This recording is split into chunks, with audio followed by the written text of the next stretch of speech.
Honor Thy Mother ng ABS-CBN, GMA at Prime Video. Mas pinag-uusapan matapos ipakilalang star-studded cast.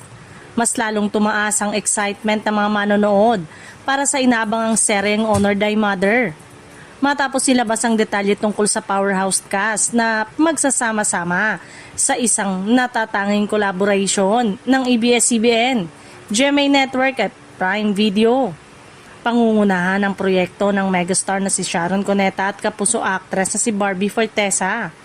Makakasama rin nila dito ang veteranong aktor na si Jan Estrada at kapuso actor-performer na si Khalil Ramos na inaasahang magdadala ng matinding pagganap sa serye.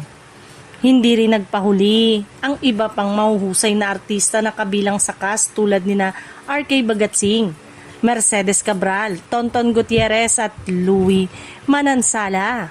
Dagdag kulay naman sa proyekto ang mga batang artista na sina Chris Ata, Amin Nobleza at Avery Luna.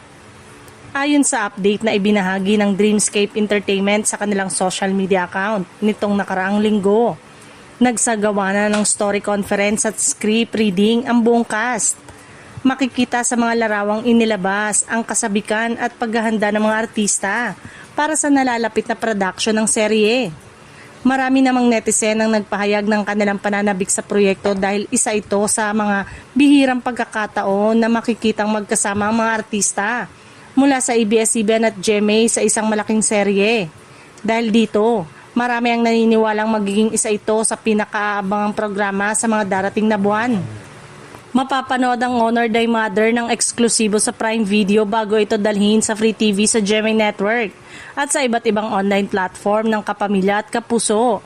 Dahil sa kakaibang tambalan ng mga network at streaming platform, inaasahan ng marami na manonood ang maabot ng nasabing serye sa oras ng pagpapalabas nito.